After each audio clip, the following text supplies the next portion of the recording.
Okay, on today's video I'm going to talk about predictive analytics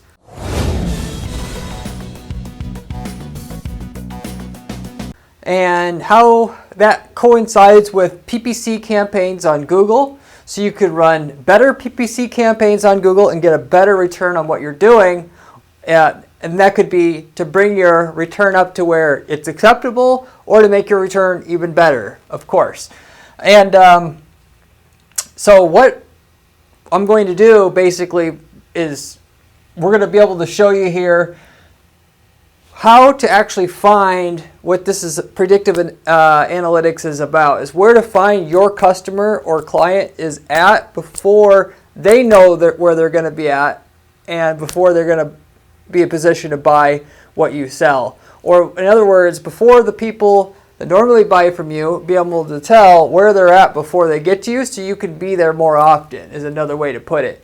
And basically this is going to bring you more sales because you have more knowledge about what that consumer does, so that all the ads that you run that are not targeting people in those places is less efficient, and therefore you're taking money away from the stuff that isn't as likely to help you generate a customer, as it's less statistically likely to be a person based upon their traits that will turn into a customer at a high rate. So therefore you're going to focus on less of that and then do more of the stuff that through data and analytics you know how to predict where your customer is going to be at. Another I guess analogy here would be like the Minority Report. If you remember that movie, basically they had AI and they had a system that be able to help detect pre-crime. They could figure out, basically through the AI system, who's going to be committing a murder, and then be able to interject. The police were able to interject before it happened. And for me, understanding AI, I think a little bit better than most people. It's not necessarily, and that's a feature that's going to happen, but it's not so much necessarily about the system being able to I guess, track you and know what you're going to do based upon what you've done in the past. It uses the pattern and the behavioral patterns of everybody to identify when somebody does murder, what kind of traits do they have ahead of time. And since they're going to be sensors everywhere, once enough of the check boxes of the typical quote-unquote murderer get checked off, you'll be able to step in, and it may not be a guarantee that they'll commit a murder. That's a lot more likely than them actually knowing if you're going to commit a murder or not, other than they can read your mind as well, which I'm not going to get into that on this particular channel, that's going to happen at some point as well. But it's actually just you're basically becoming not psychic, but detailed oriented enough to where you can start to imagine and actually predict things happening. And all you got to do is, like any other thing with PPC, you're not supposed to be perfect here, but anything that's going to help you get just that little bit of edge over what your competition doesn't have, lets you take the traffic that is priced at whatever Google thinks it should be priced at, get a little bit more value from it, and since the market, the cost for the traffic is priced at a point where Google thinks that's what the market can bear, you're going to be able to take that little bit of return and turn it into a bigger one, because now you know where to put your chips, whereas the other person doesn't have that, so they have no choice to bid on those less productive potential visitors than you, because they don't have that data awareness, and therefore you are the one that ends up with more of the customers, because you can make sure your ad gets shown up more prominently to the person that they also want, so it's easier to be found and accessed by that higher likelihood to turn into a customer prospect, and that's how you win. So anyway, that's enough of a prelude about predictive analysis and analytics. So I have a short list of things here I'll cover in terms of how to turn this into actual strategy here for yourself, and it's pretty cool. So I explained what the predictive analytics is to a degree. To get more specific what that is, when it comes to marketing and real world stuff that's out there today, is about actually looking at what a lot of it has been centered around, by the way, is about looking at behavior on a website. Like a big corporation will have a website, a big e-commerce site, and they'll watch what you've done in the past so that when you come back to the site, they know how to have their website laid out to be catered towards that user. And it's kind of like going back to Minority Report, where he walks into the store and they say, welcome back. How was the jeans you got last time? So it kind of knows you. But in this case, they just, if you go back to the homepage and instead of seeing a banner for, a site-wide sale, you see one for jeans, since likely to buy jeans again, just as a general thing there. But no, how these algorithms, Google and Facebook, are getting rich is because they are doing a better and better job all the time of identifying how to find a customer, and you're tapping into that with their lookalikes and their similar to engines that both of these ad platforms have. But I'm going to show you how to take this one step further here.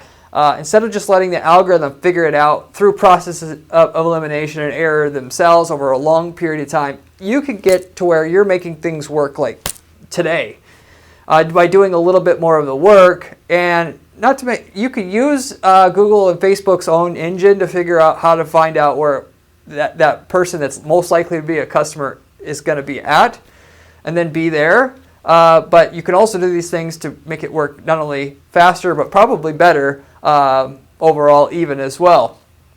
And so, and then with the surveillance economy, what that is Google will purchase, let's say, the menstrual cycles from a company who has an app that has that data. It could be a pregnancy app, and then so you're plugging in all your data about your menstrual cycle, and then all of a sudden Google comes along and they say, hey, we need that data. We don't have that data yet. We'll buy it.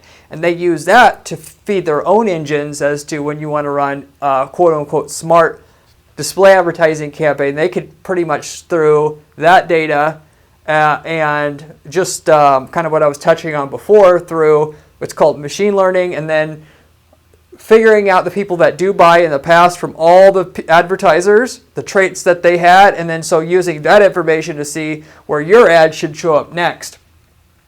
You got all that data and you could definitely use that, but there are much more clear signs that a regular human could do to kind of identify where you should be putting your chips, and then come out with a really good return, again, faster than what anybody else would be able to get with the algorithm, Google's algorithm or Facebook's algorithm by itself, and of course over anybody else who's not doing this as well, which is going to give you your edge. So that's the surveillance economy. Now, how are you going to predict where what prospects you should go after that are most likely to make a purchase and get information that your competition doesn't have, so you can be able to get more of the best customers out there to get, or clients. You're going to use predictive analytics techniques on your campaigns. So what this is, instead of using a keyword or page targeting, so the very simplified version of this would be to simply, and what people normally do is on Google, 90% of people stick to like keyword targeting using Google search campaigns. And if they're selling red shoes, they'll just, make sure that their ad only shows up for people that want red shoes right then and there, right?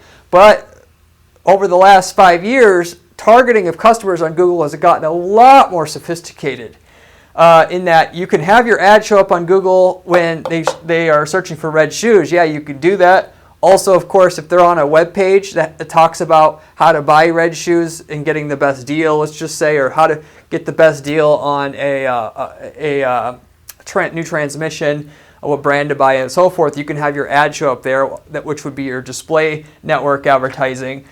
You can go one step further, which is the first thing on my list here is to mention the previous search behavior. So there's a whole lot more opportunity to go after somebody who searched for red shoes, buy red shoes recently than right there on Google right as they actually search it. A, because there's a lot of other competition there, but B, more than half of the time, people are going to not buy right away, and they're just a lot, and then they may be not even at the stage where they're going to seriously want to make a purchase. So just doing it, browsing around like you would browse around a store, or they need to do the research or whatever. So what you can do through custom audiences on Google is you could say, I want to target people who were interested in red shoes in the and that happens through, Google keeps tab on every user they have, what everybody searches and puts it into a profile for that person. You could say if that person's interested in that and searched it recently,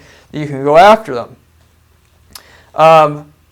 Along with that, you can make a custom, this is something I really love, you can make a custom audience where people have been on your direct competitors' websites, and it could obviously be indirect competitors here too, which you would separate that into its own audience because it will perform a little differently for you. But if you're selling transmissions, you're going to find your other directly comparable transmission sellers for the type of transmissions that you sell. You're going to make a list of their sites, and then you're going to list those sites when you go to set up a custom audience in Google, so that when somebody is, after somebody has been on those competitor sites, you can have the opportunity to advertise to that person later on, specifically as you can bid more than what you could tell Google you're willing to pay more if that person's been on a competitor site as you're running your search ads. That's one way to take advantage of that. The other way is you could just say, if once they've been on that competitor site, I want to run a display ad for that person, or all people who've been on the competitor sites recently, and go that direction with it, which is the more productive thing overall that you can do, because ultimately they're only on Google a little bit of time. They're on the web all the time, a couple hours a day. And if you have an opportunity to make a compelling argument for your transmissions, knowing that they're in market for one because they were actually on your competitor site, and why you're better than that particular transmission,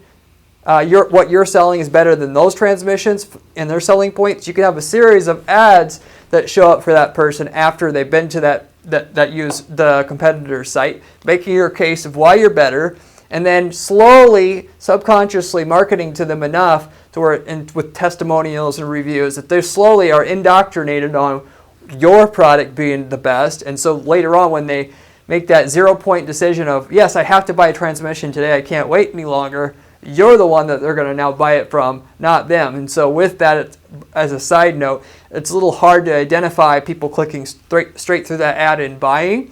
What you will see is your overall sales revenue go up, because these ads, instead of directly influencing a purchase right then and there, which display ads do a lot less of over Google search ads, it will influence the buyer. So when they make the purchase, they'll go ahead and they'll finally just type in your brand name in Google, buy, and therefore you have to recognize that what you'll want to do is set a revenue target for your company.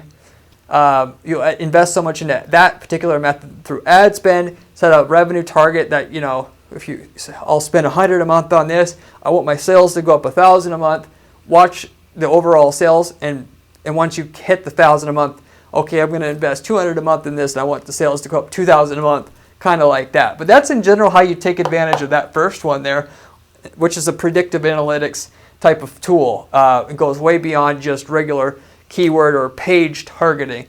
The second thing is the time of the month/year. So one thing you could do is, if you're not getting a really good return right now, you could look at the day of the month or the month of the year that you're getting most of your customers, and just run your ads then. For like home service businesses, now, you could, a lot of times your best productive months will be like March and April.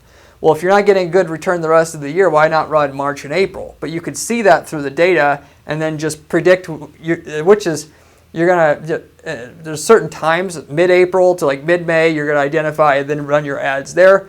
By the way, if you do that, you're not going to get near as many people in that April to May as if you marketed all winter, because of the whole pipeline effect and what I just said about people. A lot of them do research before they buy, but if you really had to have a higher return, you could do that, and that would be an easy way for you to do it. So that's kind of, you're predicting when it is that's more productive to actually sell to that person, and then limiting your campaigns to that, which I'm going to get into in a moment. That's not that sophisticated of a strategy by itself, but it is when it's combined with other things, which I'll mention in a minute here.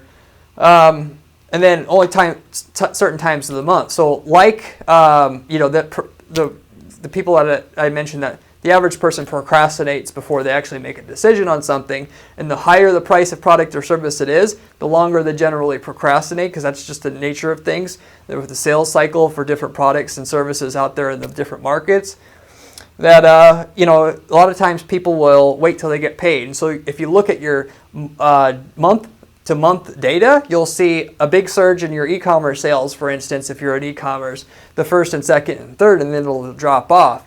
And so, again, you wouldn't get as many the first, the second, and the third if you didn't advertise all month. But, again, if you have to get a little bit more return, or it's not feasible to run the campaign. Well, why not figuring out the days it is productive where people are getting paid? Usually for e-commerce, almost all the time it's the first 2 or 3 months of the days of the month, and just run your ads there.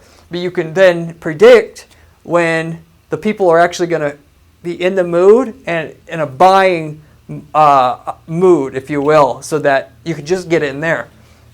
So that's kind of one way to predict how to use predictive analytics to know when you run your ads. The third thing here is previous search activity. So kind of like what I mentioned before. But with this, you're doing a manual list of things. So one thing, as you know, if someone's going to fix their foundation, they're going to probably do, not always, but sometimes they're going to do research beforehand. And so what I would do is I would identify the top 100 articles that go over how to fix your foundation and deal with it, or just deal with it in general. And then I would make a list of the top 100 videos. And then I would know at that point in time, probably, you could estimate this for yourself, but 40% of the time they do research on how to buy from my market before they actually come to me and buy, if I'm the one who provides foundation services. And if I get in with them early, then they're 2 to 3 times more likely to choose me once they do buy, and click on my ad on Google search when they go to actually search for it later on, and trying to pick a company. Well, I'm going to have my ad show up on these top 100 articles where they're probably likely at, and try to get the person to the site then to read an article to build trust, not necessarily to get them to buy in that type of situation, but just to get a touch point in there. Even if they don't click on the ad, it's there, and subconsciously they see it, and so it's ingrained in their memory now in terms of thinking you are the 500-pound gorilla in your space that they probably want to deal with. So that's another thing that you could do potentially to understand how to predict how to go after somebody who's likely going to be buying in the future, who you should go after specifically, versus just going after people in Google search looking for foundation repair.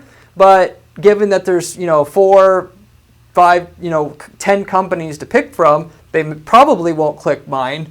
You could spend more money on the person that ultimately before, which is real, it's cheap to do, costs you 10 cents to get a click this way. Well, if you do it right, that is. Watch my other videos to know how to do it right.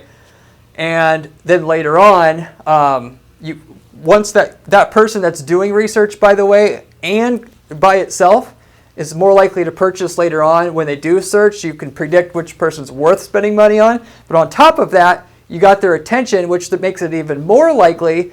So that person's more likely or more worth going after later on in Google search in general, but then also they're more likely to click on your ad now because they're more familiar with your brand. So that's another kind of route you could go to do predictions and to conduct predictions on who in your market's more worth sending or putting your money towards versus others.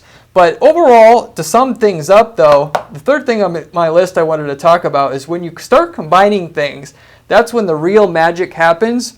So ultimately, what do I mean by that? So if you aren't, again, let's say you're in a situation where you don't have the return you want yet, you could combine these 3 things I mentioned to you here, and that's where you can really start to drill down things. Or if you just want a higher return, it's good, but you want a better return on the same ad spend. Well, why not figure out and tell Google, and you can actually do this through custom combinations. I want to know that somebody's actually searched for how to fix my foundation, and we're on at least one of my competitor sites in order for my ad to show up on Google search or on the Google display network.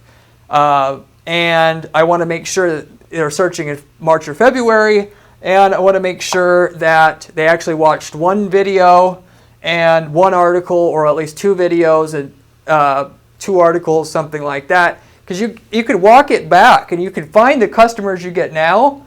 Ultimately, and when you set up a campaign like this, how often somebody actually of that buys that you get that is productive, and the cheapest cost per conversion you got, they actually clicked on one of your ads from one of these articles you set up here for people that before they get to your site, when they're looking on research sites or videos that teach a user how to be a good consumer, knowledgeable consumer, educated consumer in your market. Then you can start drilling things down to where the statistical likelihood that that person buys, given that you have figured out kind of where your customer exists the most of and where at, and then you're now paying the same as what everybody else is paying, but you have all this previous data on your user. You have made it way more easier for you to make money overall. So that's where the real magic actually happens. And so kind of with that, that's kind of what I would recommend for you to do if you're not getting quite the size of return that you're looking for. Just go back and start to run ads in these other places, and then identify. You can go through the. It's in the multi in Google Analytics in the left-hand menu way at the bottom. Multi-visit. Can't remember what is the. Sorry, I can't remember the exact name. Where you could see all the ads they clicked on before they actually filled out, let's say, your request for a quote form. So if you got the person to click on your ad and read an article first, and then purchase versus not, you can see which ones did versus didn't. And then you can start to assign a value to somebody who clicks on that initial ad versus not. And then you, of course, can pair that up with the people who did that, but also were searching at a certain time. And you can also pair that up with, actually in the Google Ads interface itself, if that person's already on a list that has shown that they were on our competitor site already, with everything else. And as a side thing, if you want your Google search ad to show up, if they've done all this stuff, what you would do is you'd set it up as an audience, of course. And on that audience, you're going to put plus 400% bid, so that ultimately your ad really only gets triggered if they've done all these three things that that they basically need to do in order to have a really good, 3, 4, 5x times shot of getting that person versus any other person who hasn't, basically done or gotten, has these other traits as well. So anyway, that's kind of an entry point on predictive analytics and how it applies to PPC campaigns. You can, of course, take little bits and pieces of this, to improve your campaigns as is. But if you combine all of it, again, that's where the real magic happens. And so I would recommend at least giving it a try out in some shape or form or fashion here. But I hope you enjoyed the video. I have a lot of other videos just like this on this channel, and you should check them out. And if you subscribe, we'll have an update for you all the time on new PPC strategies just like this for you to learn. You can also go to guaranteedppc.com/blog if you would like step-by-step instructions on how to set up campaigns the way that I set them up for our clients that we have to guarantee results at our firm. And you can check what we have out going that way as well. But if you have any questions about this particular strategy, anything that I didn't cover, go ahead and leave a comment down below, and I will get back to you for sure on that to help you out and make sure that you can get into doing predictive analytics without worry or hesitation yourself.